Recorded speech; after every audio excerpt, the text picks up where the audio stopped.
बिस्मिल्लाहिर्रहमानिर्रहीम। अस्सलाम वालेकुम students, welcome back to my YouTube channel Miyan academy. So आज के इस वीडियो में हम क्लास 12 की जो इकोनॉमिक्स है उसके चैप्टर 6 का लेक्चर नंबर 2 डिस्कस करेंगे, जिसमें हमने आज पढ़ना है स्टॉक मार्केट के बारे में। इसके अलावा आगे हमारा फर्दर जो भी है एक दो पेज हैं वो डिस्कस करेंगे। उसके अलावा हमारा जो है ये चैप्टर 6, इसके बाद हमारा लेक्चर जो है एक्सरसाइज वाला होगा। देन हमारे 6 चैप्टर्स जो हैं वो कंप्लीट हो जाएंगे।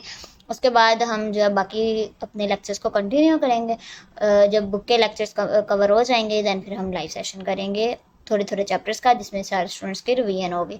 सो स्टार्ट करते हैं इस लेक्चर को। फर्स्ट ऑफ ऑल देख लेते हैं बाजार हिस्सेस।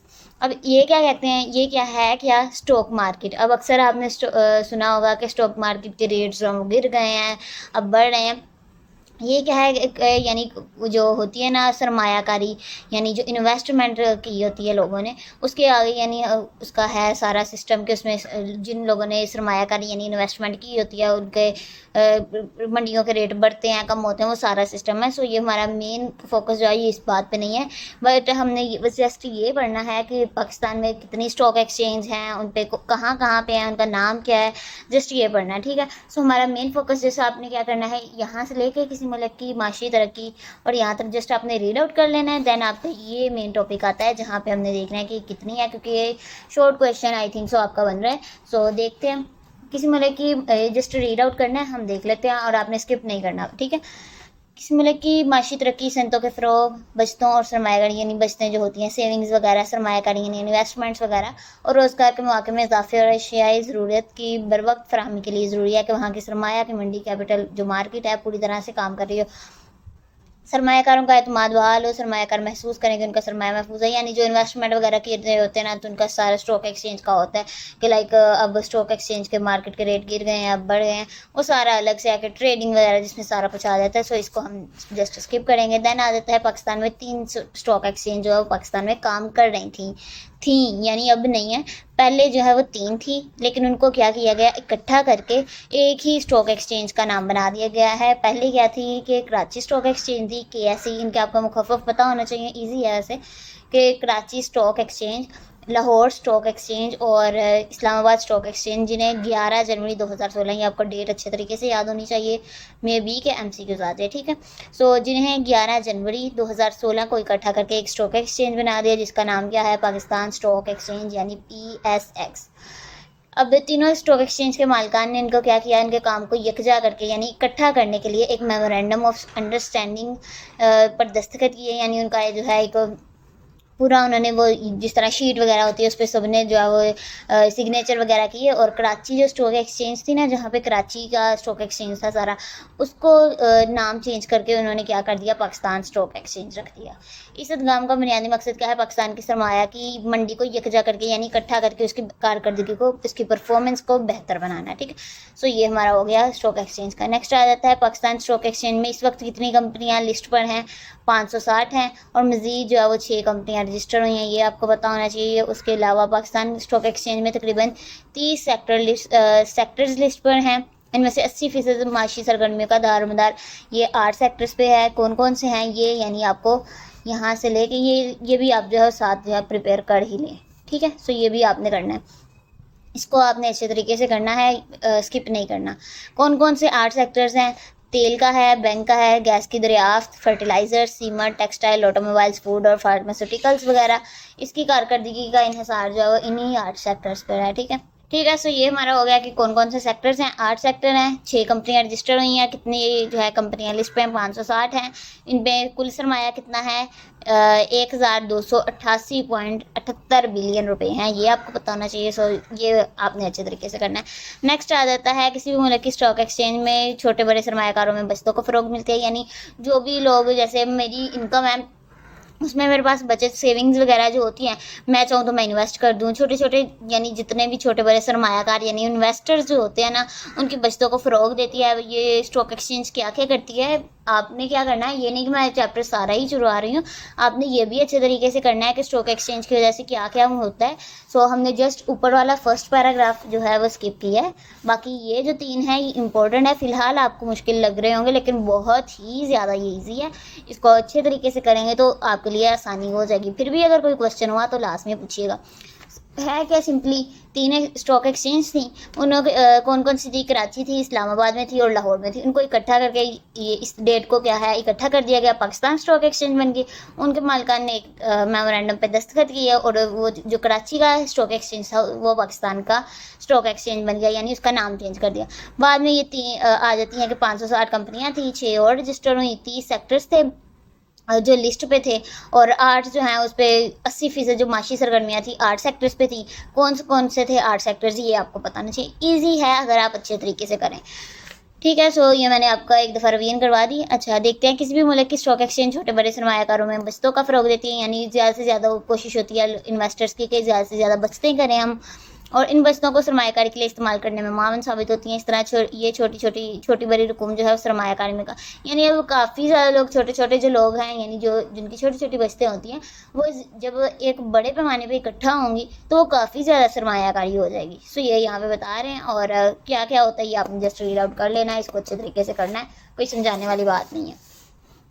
नेक्स्ट आते हैं पेज नंबर 111 पे, और तलीम और सेहत। अब ये देखते हैं शोबाए तलीम। अब ये क्या है कि इसमें आपको कोई समझाने वाली चीज़ नहीं है। तलीम किसी भी मुल्क की तरक्की तमीर तरक्की के लिए इंतहाई अहम है, सबको ही पता है, ये आपने रीड आउट करना है। उसके अलावा नबी करीम सल्लल्लाहु अलैहि वसल्लम का इरशाद है, ये आपकी हदीस आ जाती है, इल्म का हासिल करना हर मुसलमान मर्द और पर फ़र्ज़ है। ये आप सारे स्टूडेंट्स को ही याद होगी, बहुत ही ईजी है। ये आपने शोबाए तलीम का जस्ट आपने ये 2-3 लाइन्स पढ़ के एक ये हदीस कर लेनी है। उसके अलावा पाकिस्तान में शरह ख़वानगी, ये आपका जो है ना ये भी शॉर्ट क्वेश्चन बहुत ज़्यादा इंपॉर्टेंट है, देखने में काफ़ी ज़्यादा। मैंने आपको पीछे बहुत ज़्यादा जो है वो डेटें और परसेंटेजेस वगैरह छुड़वाई हैं, लेकिन जो मैं चीज़ें इंपॉर्टेंट बताती हूँ वो वाकई में ही इंपॉर्टेंट होती हैं। सो ये आपका इंपॉर्टेंट है, इसको अच्छे तरीके से करना है। शॉर्ट क्वेश्चन है, यहाँ से लेके यहाँ तक आपने क्या करना है, फ़िलहाल आपने याद बिल्कुल पूरा टू द पॉइंट याद कर लेना है इन परसेंटेजेस को। लेकिन और ये जो हमारे 4-5 महीने हैं ना, इसको जस्ट आपने इस क्वेश्चन को ना जस्ट छोड़ देना है। जब आपका पेपर आने वाले होंगे ना, तकरीबन 1 से 2 दिन पहले, आपने जब पेपर होगा उससे पहले आपने 2 से 3 दिन रोज़ाना लगातार इसकी प्रैक्टिस करनी है, याद करना है, और बाद में लिख के भी देखना है। अगर 2 से 3 दिन आप इस तरह करते हैं तो आपको ईजिली याद हो जाएगा। ठीक है, सो देखते हैं बदकिस्मती से यानी अनफॉर्चुनेटली पाकिस्तान इन ममालिक में शामिल है जहाँ शरह ख़वानगी बहुत कम है। शरह ख़वानगी यानी बहुत लोग जो है ना वो पढ़े लिखे नहीं हैं, इलिटरेट है। ठीक है, पाकिस्तान में शरह ख़वानगी तकरीबन 62.8% है, जबकि शहरी इलाकों में, यानी ये टोटल ओवरऑल बता रहे हैं, शहरों में कितनी है 77.3% जो है वो लोग ख्वानदा हैं, और देही इलाकों में क्या है 54% है। यानी जो देहात वगैरह है ना वहाँ पे लोगों के जो लोग पढ़े लिखे होते हैं ना वो बहुत ज़्यादा कम है। शहरों में फिर भी यानी है 77% लोग हैं जिनको यानी फ़ीसद जो है आबादी ख्वानदा है, यानी पढ़ी लिखी है, लेकिन देहात में 54% है। पाकिस्तान में मर्दों में शरह ख़वानगी